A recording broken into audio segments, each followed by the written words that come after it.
pushing on, but then you went too far. When your ship has sailed and all your dreams are lost, everything is wrong, you feel like it's your fault. Just remember, I will be there for you, baby. Remember, there's nothing out there to get you, don't forget it. When life throws lemons, just call me. Just call me. Just call me.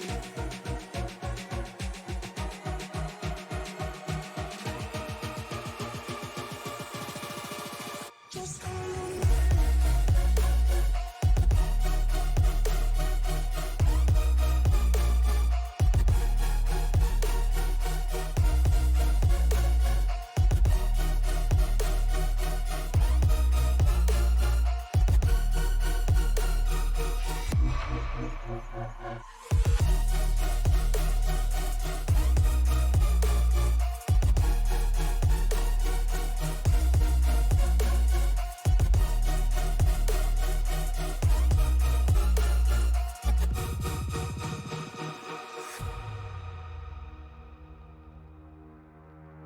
You're stronger now than you ever been. You gotta leave now, it's time to catch the wind. You will climb up high and look through the clouds. And when you're feeling low, I know you'll bounce back. Oh, and just remember, I will be there for you, baby. Remember, there's nothing out there to get you, don't forget it. When life throws lemons, just call me. Just call me. Just call me.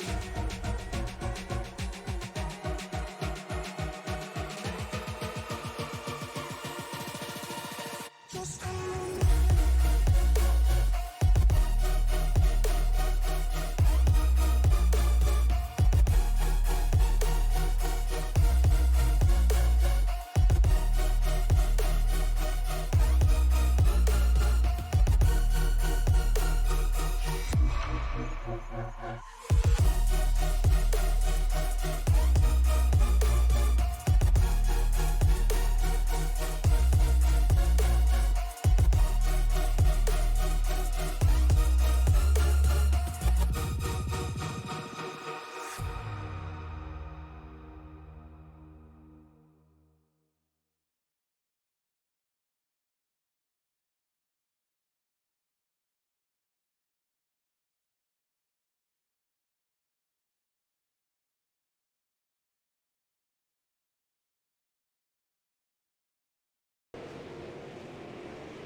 After a wild turn of events and an insane finish last week at the Nashville Fairgrounds, we come here to Southern National Motorsports Park for round number 14 of the Super Late Model AI Series right here on SRM. Good evening, everybody. My name is Frank Marchese. Thank you very much for making us a part of your evening here tonight. Alongside me, as always, my broadcast partner, Toni Trapasso.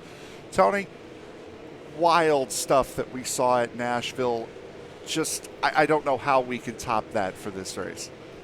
Well, these AI drivers, if you will, have done nothing but impress me with some of the tactics that have been used all season to come home with victories. And looks like we're going to see quite a bit of three wide here tonight once they get the marbles pushed up a little bit further in the corners. But, you know, Frank, we didn't know what we were going to expect coming into this series.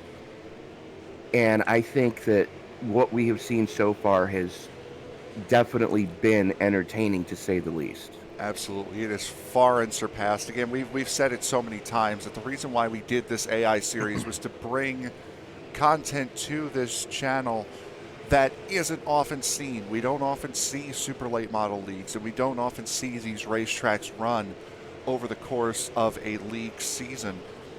And we were hoping to get some good racing with this AI, especially with it jacked up.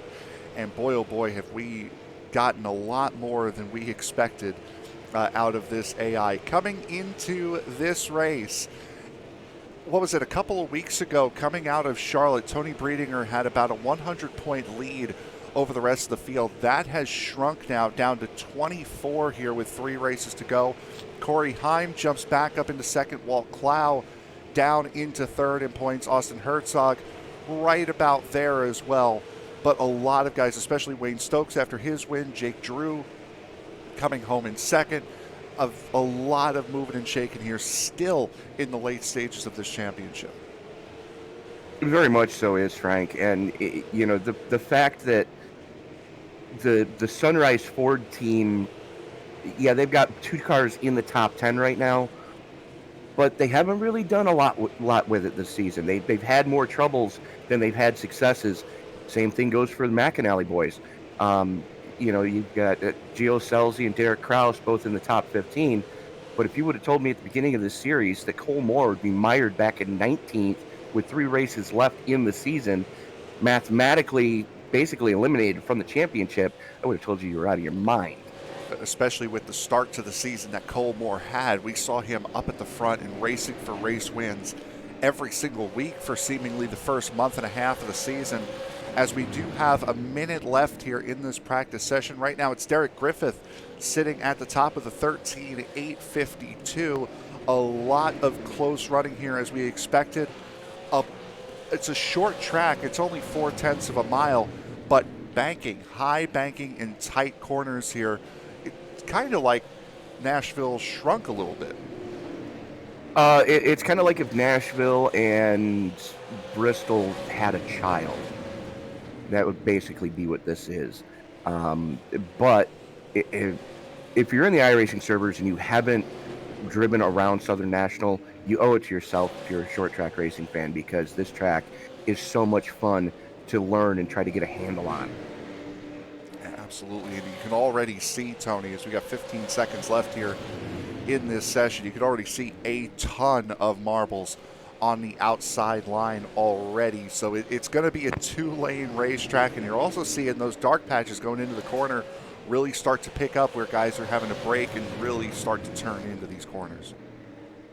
Yeah, these super late models, they're one of the heavier cars that you're going to see on a track like this. They really punish the braking zone, both for the tire and for the track, because, this is a big-bodied car you're trying to get woed down, and the corners here are not that wide. Oh, absolutely. They're a little bit wider than what we have seen as we get ready for our flash qualifying session here at Southern National. Everybody out on track except for Corey Heim. He's going to lay back a little bit as we will take a look at the man who finished practice, at the top. That would be Derrick Griffith in the 12. Sean Woodside went purple in the second sector to take the green. Let's see what type of lap time he's going to be able to post up there. Eddie McDonald goes purple, now back to green. McDonald currently sitting atop the pile, but for how long? John Moore in that number 27 currently takes it. Now Moore has had a season resurgence towards the end here. Trevor Huddleston to the top as he's the first one to finish qualifying. John Moore back to the top at a 13.88 for him. See what Corey Heim can do. Heim is done. Slowest of all for the number 20. So just like that, as we said, the flash qualifying session living up to its name, we're already done in about a minute. And that's all it takes to fire off 25 cars if everybody is right up on it. These guys don't like to dilly-dally for anything, really.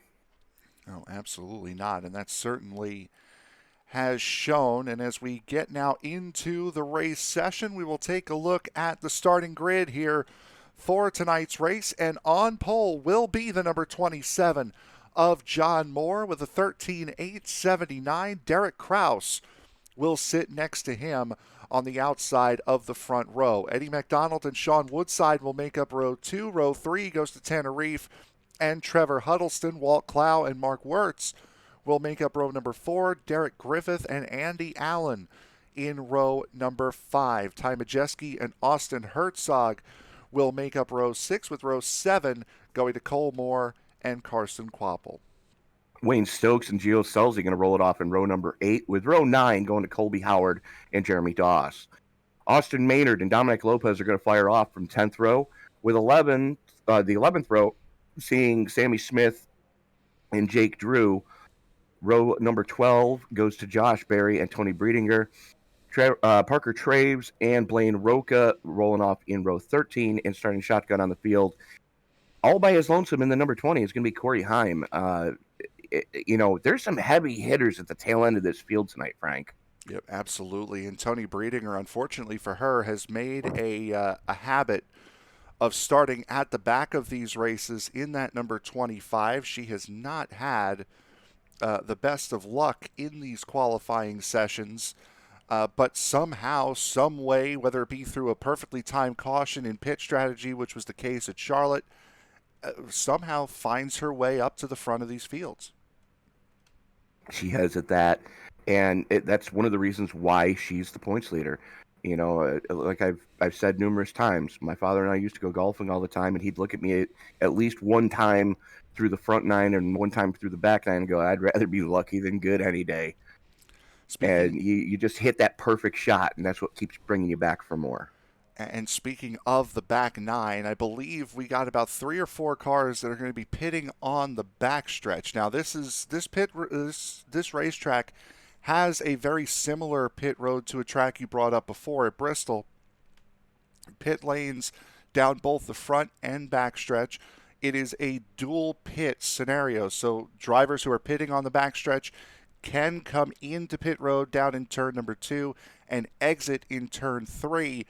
The drivers on the front will enter in 4, exit in 1. That could create a little bit of chaos here once the pit stop cycle begins. Especially considering that there's no blue cone at either end of this racetrack. So as soon as you clear the exit cones from the wall, go. There's no waiting down on the apron. It's just go. So we have the possibility of a tight battle for the lead.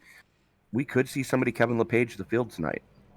It could definitely happen, and we've seen how crazy unique pit entries and exits can be. If you remember the incident at Concord, where I believe it was the 6 of Jake Drew was trying to get down pit road and end up wiping his teammate out in quite spectacular fashion. Still have about a minute and a half to go here before we can roll off for the race. I wonder if that State Farm agent is actually still in service. Let me go find out. Yeah, that would be that would be quite interesting. It's one of those things where you go to a track enough times that you kind of figure everything there, and you kind of take for granted what's actually going on around the racetrack. And now seeing this camera, I haven't noticed that, and just never really thought about it, to be honest. He actually is. Wilson. He's still available at Wilson, Tennessee. Phone number has not changed. So there you go. If you're a racer looking for coverage for your race car, if you're in the greater Wilson, Tennessee area, give a call. That right there. That is free advertising right there. Pretty much. Now here's another, because I'm a nerd and because I think of these things. Is that in the sim because he paid for it to be in the sim, or because it's actually at the track? It's actually at the track. I'm surprised that they would actually put it in the sim then. I get you want to be as accurate as possible, but that's some pretty good advertising right there, and has been for the better part of about 12 years. Well, the other thing too is, we've seen at other tracks, the billboards are what were actually at the track the day that they scanned them, including the pit wall here at Southern National. That has advertisement on it that has been here since they scanned this track and brought it into iRacing. Well, really quick, we'll take a look at the weather conditions here for today's race. Right in the afternoon, 5-mile-an-hour winds, 87-degree ambient temperature, 121-degree track temperature. So those marbles, if you do get into them, boy, you're going to be in for a nasty little treat. You are at that, because all they're going to do is just make it so you can't turn the car. And I dare say it, a 3-wide situation going into the corner, somebody's going to eat concrete. Yep, absolutely. Tony, take us away. Here, as the field works its way into the 3-4 complex, the only thing that's left for me to say is it's time to wipe the visor and adjust the 5-point harness. Grandma, grab a hot dog, because it's time to get it on. And it's Southern National race fans. It's showtime! So Moore gets away clean and will have the race lead for the moment, at least, as side-by-side racing ensues throughout the rest of the field. But the 27 of Moore has gotten away scot-free. Same with the 19 of Derrick Kraus. Kraus has gotten away as Eddie McDonald going door-to-door with the 45 of Woodside. Those guys have not gotten that figured out quite yet, as Woodside trying to take the higher line. McDonald does get the clear on the low side for now, but you can see just how much momentum the 45 is able to gain from that top shelf. Yep, and a lot of it has to do with the banking around here. It is a higher banking than what you would normally see at a short track, so entry, the inside's where you want to be, but the momentum on the outside is going to keep you up there. And that's the thing, if you can get single filed with the cars around you, you're going to be able to arc the corners so much more effectively. And you can see that's why the 2 leaders who have gotten clear and are running single file at the front of this piece are starting to walk away from the rest of the pack. And note, if you look back through the field, those are the only 2 drivers that have gotten single file. Everybody else throughout the field is still running side by side in some description, except for the 2 at the very back here. Well, Parker Traves has gotten clear with no one on his outside, and Blaine Roca is right there as well, still trying to fight. They have that is back up towards the front. That's McDonald still slugging away on the low side. We know that he prefers that bottom feeder line wherever we go. You're always going to see him trying that low line, unless his crew chief tells him later on, dude, you're so much slower down there, go to the top shelf. We're going to see Eddie McDonald try to make those moves on the inside, and Sean Woodside on the top side. He'll put that car wherever it's fast. First good run for Sean Woodside here in quite some time. He was at one point this season did lead the championship. So that 45 of Woodside currently having a very solid run right now. He is at that, and the other one that's up there as well is the 9 from the Sunrise Ford Group. First time in quite a while we've seen them start towards the front, either one of those 2 drivers. Solid run for Tanner Reef here, at least in the first dozen laps or so. As the leaders have gotten away, everyone else still running side by side, but right there is the 27 of John Moore, who currently leads this race. 0.8 of a second on Derrick Kraus, and Kraus is pulling away quite significantly from the battle that we've been watching. 2 seconds, about 2.25 seconds now, the difference between second and this battle for third here. And you got to wonder what's going on with McDonald right now, because all he's doing, and he's got to realize it, that all he's doing right now on that low side is just burning the right side tires, both front and rear, completely off of that car. That car's going to be junk here in another maybe 15 laps. Might be. And again, 175 laps this week, 175 at Hickory Motor Speedway next week. And then, we got 200 to close the season out at Five Flags. So a lot of racing here still left on this season. Even with these 2 running dead side by side, they've pulled out a second on everybody else. They have it that. And I don't think Reef is really pressing the issue quite as much as he could. He's probably going to want to start doing that as Clow is caught up to that battle. And we know that Clow doesn't like to wait around. No, absolutely not. You can already see the brake rotors here, even at noon, midday. See these brake rotors glowing, and that's the way they will be the entirety of this race we ride on board. with Tanner Reeve. Just how hot those brake rotors are getting already. Yep, and That's just scary. Yep, 19 laps into this race and zero reprieve around this racetrack. The straightaways are not long enough for these guys to really cool them down, and you can see them glowing here in the outside views even. That inside view that you were showing us, though, Frank, that the fact that they're glowing white hot and go red down the straightaway, that's terrifying if you're a mechanic. You're seeing that going, okay, so it's down the straightaway when the suspension extends that they go red, and when you go into the corner, boom, they go to white, and that's terrifying, because especially during the tire changes, you're hoping that they don't catch fire as soon as you pull that tire off. That you don't want to put your hand in the wrong place trying to rip that tire off.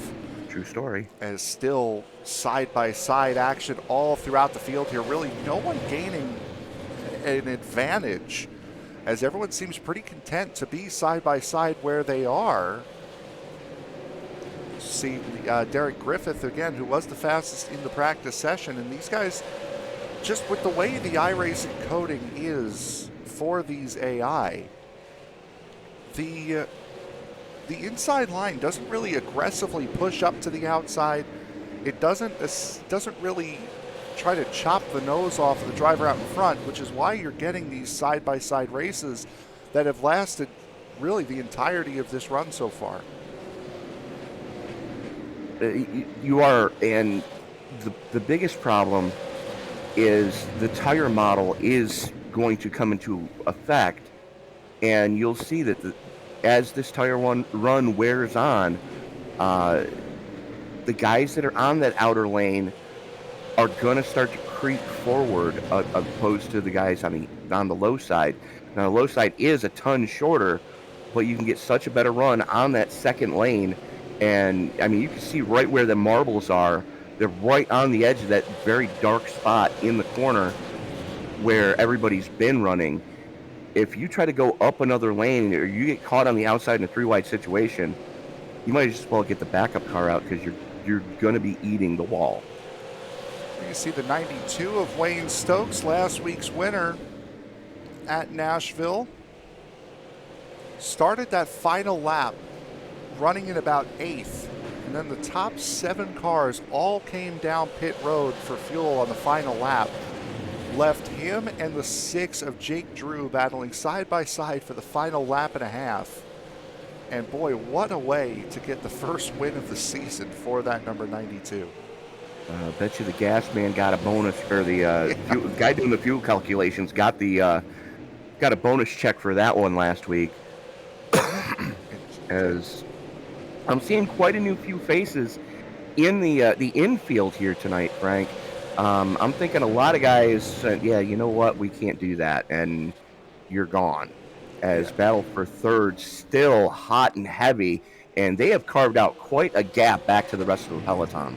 And now the good news is that once we hit the pit stop cycle, see right there, if that were a human coming off of turn 4 there, that 17 would have gone right up to the wall and cut that 45 off to start making a run. But with the AI, they gave plenty of room to each other and keep this run, this side-by-side run going. Probably would have ended in a wreck looking at it, but hey. At least, with a human behind the wheel, you'd see them try to pinch each other. Mm-hmm. Woodside would try to pinch down, on corner exit, and McDonald would try to pinch up. Yeah, we would have seen contact by now. We would have seen at least a couple of cautions because of that by now, if this weren't an AI series. And speaking of if this weren't an AI series, we've got some big news that we're going to break here in the next couple of weeks as far as season 2 of the Sim Racing Media the Sim Racing Media AI series is concerned. And Frank, you and I are both excited about what season 2 is going to bring. Yeah, absolutely. As we see the leaders getting to the last place runner, that would be our points leader, Toni Breidinger, currently running at the back of this field. But yes, Season 2, what we plan to do with this AI series is we plan to do an oval series and then a road series, oval series and then a road series. Not the same kind of road series, so you won't see like a GT3 series every single season. So one season we'll do closed fender road, and then the next we could do, we'll do open wheel. This season, Season 2, I think is pretty much locked down, and we'll give you the scoop on what's going on at Hickory coming up next week, as we see John Moore jump to the outside, trying to put Toni Breidinger a lap down as she has gotten back around the race leader. And again, this is what we were talking about at the beginning of the season. The leading AI do not race incredibly different when they're when they're trying to put people a lap down. So you'll see these big accordions, the rubber band will stretch out as guys get single file and start racing side by side behind them. And then once they get back in the lap cars, that rubber band will come back together and it'll bring the field back in. It's something we've seen all season long. But the one thing we haven't seen really yet tonight, these guys and gals aren't afraid to put it 3 wide, but everybody's been kind of tiptoeing so far. And the good news is the pit cycle will shake this up a little bit. We'll start seeing more single file racing. We'll start seeing more action, and the field definitely get jumbled up, as the drivers are currently running in the top 11 positions, are running in the positions that they started in, still side by side in the same line with the people that they were in that row with, as Tanner Reef still has not been able to get around and get clear of Trevor Huddleston. Sean Woodside and Eddie McDonald, these two, even though they've been running side by side like this the entire time, and they're 7 seconds off of Derek Kraus up in second, they've pulled a 4-second gap over Tanner Reef and Trevor Huddleston in this group here behind them. It's simply amazing what we've seen here already tonight, Frank, and we're only working lap 48 of 175. This, if you would have told me that this is what we would have seen at a track like Southern National prior to actually seeing it, I would not have believed it till I saw it, because I've driven this track in some leagues that I've raced in as a driver, and this track, these guys are making this look easy, and it is far from easy. Absolutely. Especially 2 wide. We're looking at the 99 here of Cole Moore, and the reason why I've picked him out is because he's doing something that no one really around him is doing. He's actually pinching up on these straightaways. Ty Majeski now joining him, moving about a lane higher down the straightaway. I wouldn't necessarily say it's hurting him or helping him. He's kind of in the same status quo that everybody else is in right now, but at least he's trying something different, as we see Majeski up in front of him. Yeah, those two figured something out, and they're not losing ground to the cars around them. Like, you look way up there and you see Reef on the low side. Reef's starting to pinch up as well now, too, as Klaus still running the very low side. And you can see just how much of a better run the guys that are able to let the car run a little bit more off the corner are getting down these straightaways. As you can see the big dichotomy there with Griffith hugging the low line way down there. And I kind of got to go with what Griffith is doing. He's putting the left side tires where the track is cooler down the straightaway. And he's clear now, and it's very interesting to see that he's not jumping up into that outer lane to be able to dive into these corners the way you would want to. Again, that's something with the AI programming in this sim, is these guys give each other plenty of room. And I'm surprised with even how clear Derrick Griffith is in that 12 coming out of these corners that he's still not moving up. It is definitely very interesting, and you kind of got to wonder what the strategy is at this point with them doing that, because that's not something you see just about anywhere else. There he goes. Finally getting up there, has enough of a clear for him to be comfortable to swing it up. And Frank, this is a very special week here on Sim Racing Media, as we had the debut of one league making its premiere, one league making its return, and another league making its return as a perennial favorite as far as the broadcasts go. Yep, a lot of great things coming up this upcoming week with, as you had mentioned, it's the Swedish Racing League. They will be running their GT3 series starting on Thursday afternoon. It'll be a 2 p.m. Eastern Time start, 11 a.m. Pacific. Then on Friday will be the return of the Circle B Diecast Super Speedway Series. They will open up their season in the Xfinity cars at Daytona, so they're getting ready for their second season here in 2022. And then the big one, as you alluded to, the return of Sim Racer's Edge. We had them for season 1, 2, and 3. They left us for season 4, but they've come back home here for season 5, and that will begin this Thursday night at 8:20 p.m. Eastern Time. And Tony, I could not be more excited. And I believe there's going to be a rotating staff of 3 of you between yourself, Dave Riegel, and Nate Siefker in the booth for that one. I believe so. Greg McConey will be, I think it's going to be me and Greg are going to be the two main voices in that booth. Okay. I think Nate might jump up every now and again, and just in case I have to miss, Dave Riegel will fill in that slot. As there we see the battle for the race lead fight and come to a close between John Moore in the 27 and Derek Kraus in the 19, as they have still not really put any ground on Toni Breidinger, who is a lap down at this point, still fighting to stay on that lead lap here as we're almost halfway through this race. And she's definitely hanging in there, but Blaine Roca is giving Moore all he can handle right now on that bottom side. And, Roca is not afraid to throw it in there. And he's really doing some decent, footwork to try to keep that car pinched down and get it to rotate. I'm still in awe of the fact that, this car is not that easy to get rotated and keep it under you and then lay the juice into it. But, the fact that these guys on the low side are making it stick as long as they have.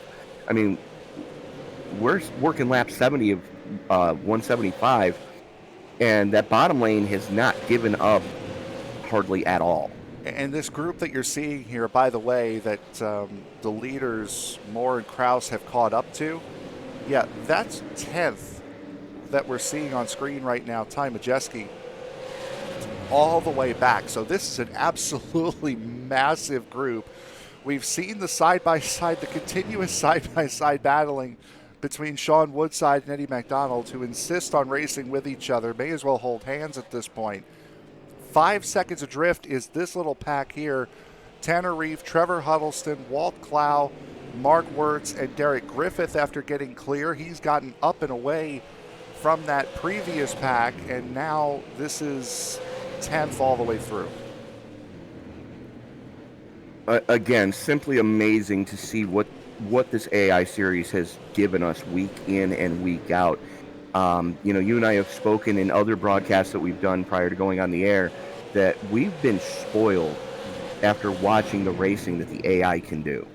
It has been absolutely incredible what we have seen, as that inside line still, as you had mentioned, Tony, not giving up.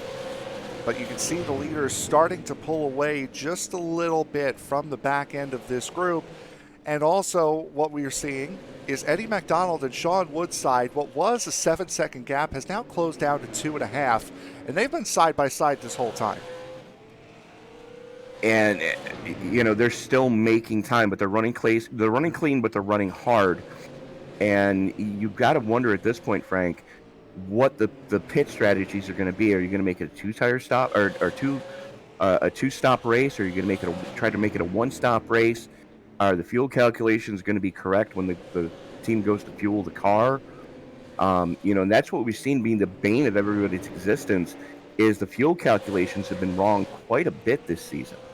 Now, we have completed 78 laps here in this race, and with how wide the gap is from second and third and fourth and fifth here, you would think these two would just back off and run single file and say, you know what, no mas, we've done this the entire race side by side. I just want to run a normal line here for a second. But nope, these guys still going at it. These guys started inside and outside of the second row and have not given way at all. No, but you could see Toni Breidinger, who was at the tail end of this field, she's slugging it out with Derrick Krause still. And you mentioned it earlier. Well, it was a 7-second gap from first and second back to third and fourth. It's now down under a second. It's only about a second and a quarter. It's been quite insane. As now, there's the 51. Yep, 51 of Sammy Smith getting into the middle now. Smith making the move, getting out in front of the 20 of Corey Heim. First and second, you can see at the very back of the outside line, John Moore and Derrick Krause both there. And earlier this season, that wouldn't be John Moore battling for the race lead. That would be John Moore battling to stay on the lead lap. But again, as we had mentioned during qualifying, he has really had a season resurgence since the second half of the season started back in Thompson. Yeah, I think it's because that team changed chassis manufacturers before the season started, and they're finally getting a handle on that new bull rider that they've got under the bodywork of that Toyota, and they're getting it figured out. They're figuring out that chassis needs this, and this to make it work, and it's been good to see him running towards the front again, as there's a lot of history on that team, Frank. There absolutely is. And right now, before we go to the pit stop cycle, we'll take a quick break. We'll be right back. You are watching round 14 action from the Southern National Motorsports Park for the Super Late Model AI Series. We'll be back right after this.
Back live here at the Southern National Motorsports Park, and we have had an incident right here at the beginning of this pit cycle, as that's Carson Kvapil stopped in the middle of the racetrack. Now finally gets them going. Somebody else stopped. I think that might be the 22 of Andy Allen that stopped. Yes, it is. Have these guys run out of fuel? No, I think they're hooked together. No, I mean, as to why this has occurred. That's the only thing I could think of. I don't have an answer for you on that one. They just stopped, and for some reason, he's not going anywhere. No, he's not. He hasn't even towed it. We saw what happened with Mark Wirtz, and now let's take a look back. The initial incident was caused by the 51 of Sammy Smith. Sammy Smith is why we're under caution. You saw Dominic Lopez there just try to go into pit road. Smith is running by himself here. Hopefully the incident's going to come up. You see 3 wide in front of him. Oh my. Wow. Colby Howard had a big moment there, and then, we saw the 35 looks like he may have cut a tire down. We saw the same thing happen with the 55 of Mark Wirtz during the break before Wirtz came down pit road. This is what we saw with Wirtz, and I had mentioned to you during the break that, wow, this is kind of a long way to go before you enter pit road. You can see the 46 having an issue as well. This is what happened with Colby Howard. See, they're 3 wide.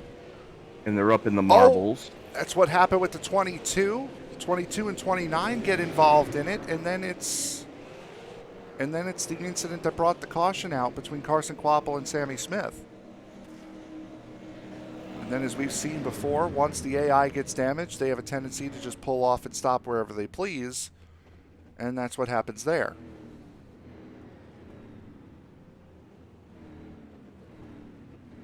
And unfortunately, with the banking here, they're not able to get around him. So. Oh, apparently we're back under green, apparently. Completely missed that. Didn't take long. Yeah, no, it didn't.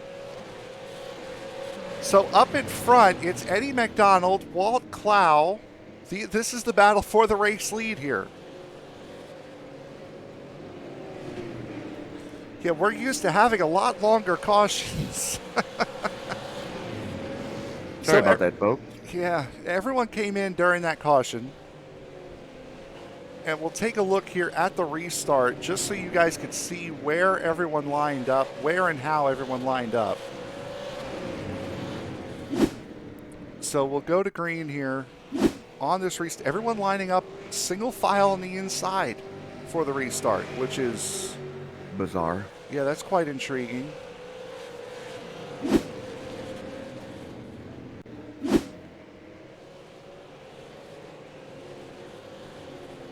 So back underway.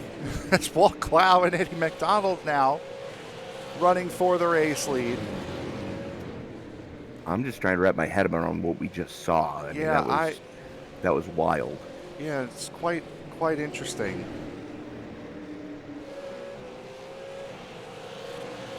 And I think what we're going to do is we've done this a couple of times this season already, and I think what we're going to do is we're going to intervene with our own caution here just to get everything back in order and back set here, because that was, even from the replay, that very short bit of the replay, that was a very intriguing restart there. So our version of a competition caution has just come out, and that will allow the drivers that were caught as the last cars on the lead lap to get back around.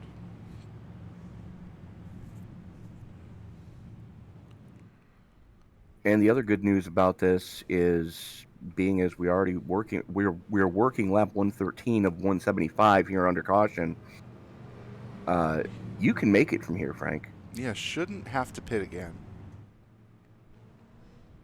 And we say shouldn't for a reason. As Trevor Huddleston is the one that gets the wave around there to get back on the lead lap in the number 50.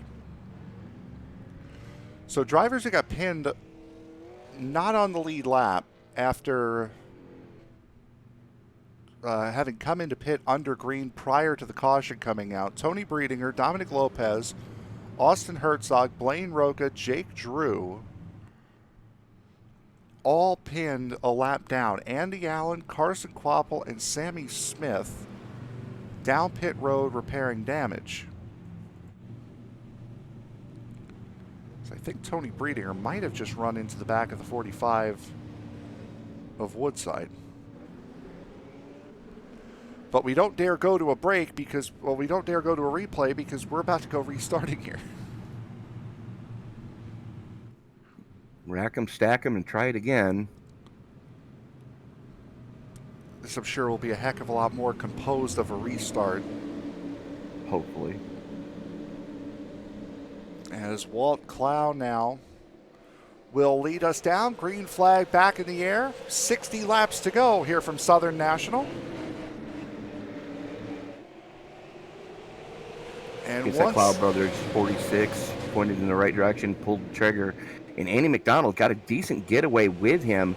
But let's talk about Derrick Griffith, as now he was mired just outside the top 10 before that tire stop started that actually ended up bringing out the caution. Now runs in third. Again, fastest in practice was that number 12 of Derrick Griffith. Now up in third, and again, this is where Toni Breidinger has caught so much luck this season, was just being able to catch the caution at the right time. Unfortunately, she was unable to do it here to cycle herself back up towards the front. However, one driver who did do that, though, is her closest championship rival. That's the 20 of Corey Heim, currently running in 10th. It's Heim now running side by side with Wayne Stokes to try to stay in that top 10. Well, he's got a split between the 81 of Colby Howard and the 92 of Stokes, as now Howard dives down to the inside. Howard doesn't stay in that position for long, though, as there goes the 20 of Heim.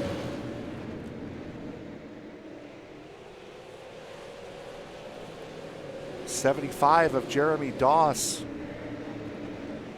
The only one clear right now is McDonald and Clow battling for the race lead, still side by side. If I were Eddie McDonald, I would pay anything to just be able to run a clean lap without anyone to my inside or outside at this point. The entire race, he's had someone around him. Mic on?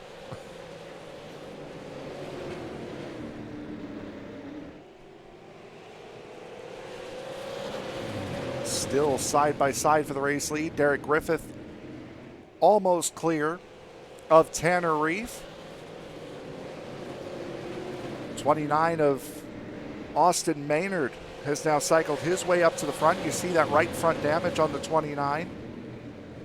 After the contact that we saw during the break between himself and Carson Kvapil, or pardon me, between himself and Andy Allen in the 22. 91 of Ty Majeski there as well. So is Jeremy Doss in the 75. I was right the first time. I'm so used to getting it wrong, I just switched it on my own. I know that feeling.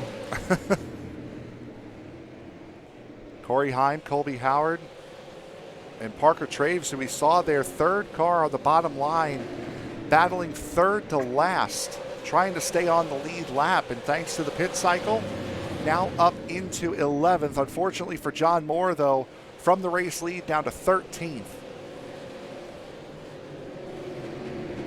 Yeah, that's a tough one. He was just starting to come into pit road for his green flag cycle when the caution flew, so he kind of got trapped there. Fortunately, Derek Kraus as well, who was running in second the entire race, back there with him. Josh Berry promoted up into the 14th. And still side by side for the race lead. Eddie McDonald just clipped him at the line. And for McDonald, that would definitely be good enough for what would be his second win of the season. Yes, it would. And Clow, is Clow still looking for his first win? Or Yes, he is. He has not won a race this season. He has held a share of the points lead at one point this season, but has not won a race. And take a look at what's going on that outside lane behind them. That's Cole Moore, who started deep in this pack earlier tonight. Now flirting with the top 5. This is how the pit cycle has shuffled up this field. Tanner Reef up towards the front now. Cole Moore, as Tony had mentioned. Again, all that right front damage on Austin Maynard's car. We'll take a look now inside the right front to see if that's done anything to the brakes. Nope. Yeah, no, it hasn't hurt them at all. And you can see that little break there just above where the iRacing watermark is. See that little, I wish I had a telestrator, that little break, that break in the seam there. In between the A and the C. Yep. This is Derrick Griffith, just to show you what it should look like. And now back to Austin Maynard to show you what his looks like. So yeah, there's a little bit of a difference. And is it just me, or does it look like that quarter panel, or Yep, it is. the fender is starting to rub? Yep, it is shoved in quite a bit on that tire. Unfortunately, I don't know of any tire rub effects to where that would actually hurt that machine. On the outside, It's coming, though. Yeah. It's definitely coming. Still side by side for the race lead. Eddie McDonald, Walt Clow. McDonald's got the advantage on that high line, just cannot clear with how deep Clow is driving it into corner entry. Just can't get clear of him. Well, the other thing too is McDonald's not trying to pinch down in corner entry, and Clow's not trying to pinch up on corner exit. Which, as we mentioned earlier in the race, that's not something you would normally see with human drivers behind the wheels of these cars. They would lean on each other to the point of, did I use him up or not? But, the fact that they're giving each other space, they're giving each other, you can put another car in between them in the middle of the corner, and they're still able to lay down the lap times that they're laying. I'm a loss for words. Now, prior to the green flag that we missed coming out, Blaine Roca and Jake Drew have had an issue. I just noticed them on the ticker that they're not there, and I just realized the instant replay screen that I have, that'll need to be changed. As here's Roca coming out of the pits. And this is just as the race was getting ready to start. So that could be part of the reason for the jumbled start. And that was enough to put both of those guys down pit road and I believe out of the race.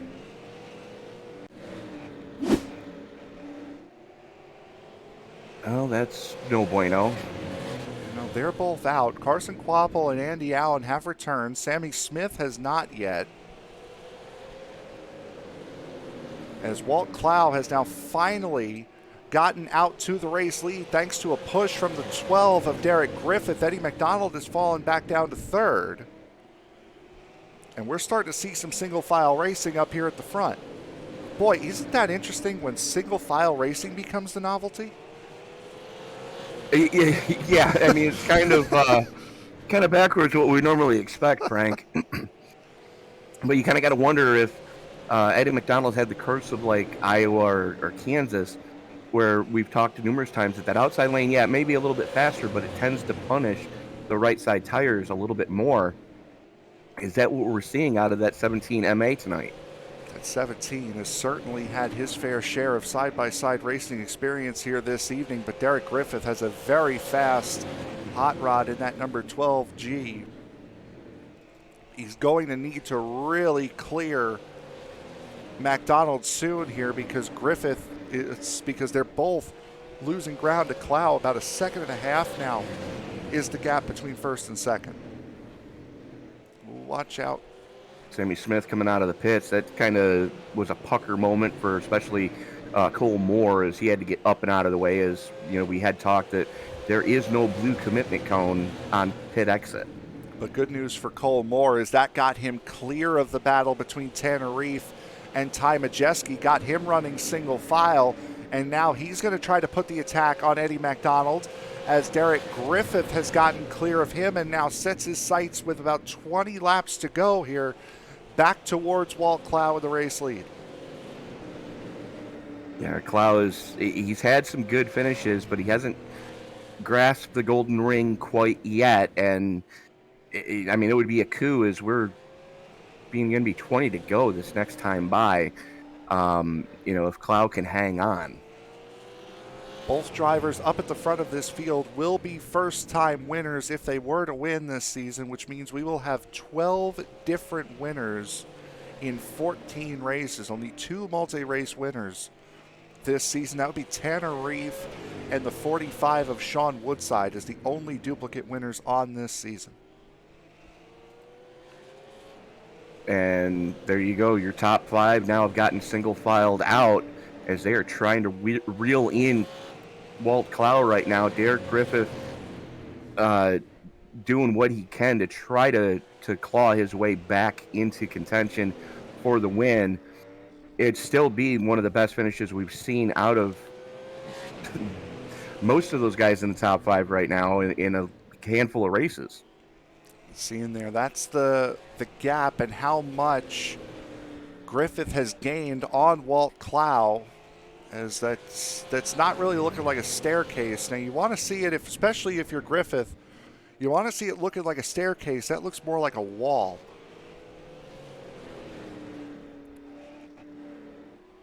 Yeah, I mean, he's keeping it right around a second and a half.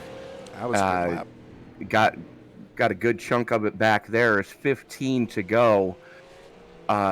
Griffith is running out of time, and Clough just needs to hit his marks to bring this one home. But Eddie McDonald, we haven't seen anything really out of him since he won.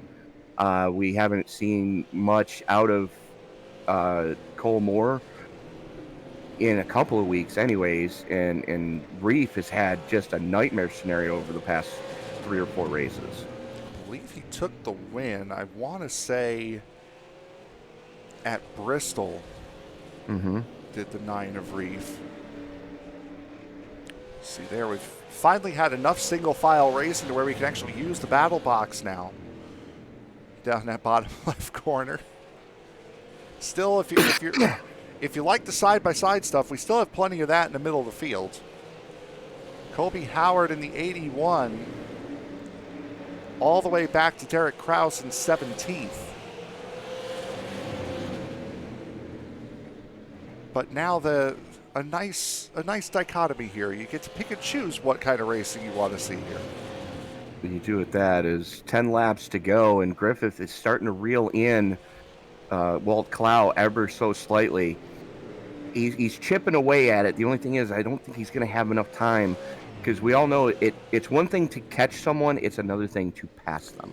And it's going to be interesting to choose, because you're not going to be able to get the run on corner entry on the outside line that you would be on the inside. But as we saw earlier on between Clough and McDonald, the outside line's what's going to win you the race. Correct. So which line do you choose? Flip the coin and close your eyes and guess. That's about all you can do at this point. 7 to go. Clough with a comfortable lead, about half the length of the back straightaway over Derrick Griffith. Griffith has a couple car lengths, about 2 separation between himself and McDonald. McDonald has about 3 between himself and Cole Moore. So as long as nobody does anything crazy, your top 5 are pretty much locked right now. Yep, that is McDonald there. We'll take a look a little bit further back. There's Parker Traves looking to the inside of last week's winner, Wayne Stokes, with 5 to go. Colby Howard has broken away from this group on the inside line. Carson Quapple, who we've seen involved in issues today, still there as well. He is not for position, however, as the gap is slowly coming down. 4 laps to go, but it's not coming down nearly enough for what Derrick Griffith needs to try to win this race. Walt Cloud he got the luck to fall to his side finally. Popsicle sticks in the air 2 more times around as Cloud continues to hold the race lead. He's starting to catch up to the tail end of the pack. That's Sean Woodside in 19th, right in front of him. And here comes the white flag in the air. We're racing back to checkers, Frank.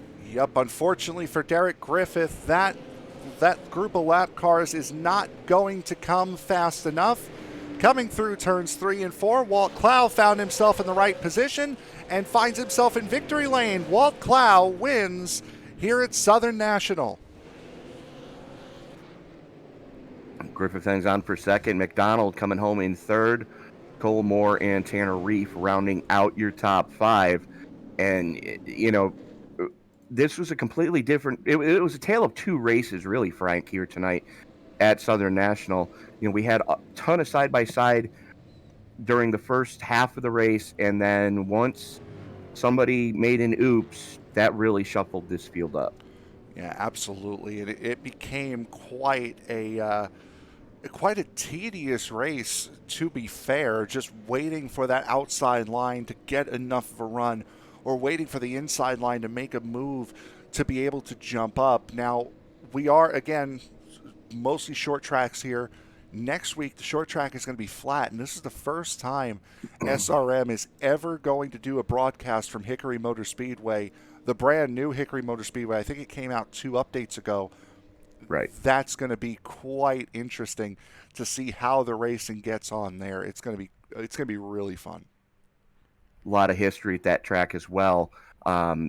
Just about you name a driver in the current NASCAR top 3 touring division garage, I guarantee you they've got a lot of laps at Hickory, either through preseason testing or through running different series of cars at that track. It's just, there's so much history at a lot of the tracks we've gone to this season, Frank, and it's really refreshing to see some of the tracks that we don't normally get to see being used, and used spectacularly, I might add. That's what happens when you go to Short Track America. You get a bunch of great racing, a bunch of close racing, and a bunch of history. So right now we'll take a look at the final results here for tonight's race. Race winner for the first time this season will be the 46 of Walt Clow. Derrick Griffith and Eddie McDonald rounding out the podium positions. Cole Moore and Tanner Reef rounding out the top 5. Ty Majeski, Jeremy Doss, Austin Maynard, Corey Heim, and Colby Howard make up the top 10. Wayne Stokes, Parker Traves, John Moore, Gio Selzy, and Mark Wirtz, your top 15. Josh Berry, Derek Kraus, and Trevor Huddleston in 16th, 17th, and 18th. The 19th going to Sean Woodside after being up front for most of this piece. Finishes as the last car on the lead lap back in 19th. Toni Breidinger, your points leader coming into tonight, finishes as the only car 1 lap down in 20th. Dominic Lopez, Austin Herzog, Andy Allen, Carson Quapple, and Sammy Smith rounding out your top 25. Blaine Roca and Jake Drew rounding out your finishing order. So that will do it for us here tonight from Southern National Motorsports Park. Be sure to join us next Saturday, Well, this upcoming Saturday, next Saturday though, for Hickory Motor Speedway, the second to last round of the season. Tony, I can't believe we only have 2 more of these things to do. Simply amazing. This midweek special was a fun one for sure at Southern National. Packed grandstand here. at the Tight Bull Ring, and Hickory is going to be an amazing event this coming Saturday. Yep, it absolutely is. It's going to be a very fun night at Hickory, and then to close out the season where we will crown a champion at Five Flags coming up in just 2 weeks' time. But for my broadcast partner, Tony Trapasso, I am Frank Marchese. Thank you very much for making us a part of your evening. We will see you all this Saturday at Hickory. Good night, everybody.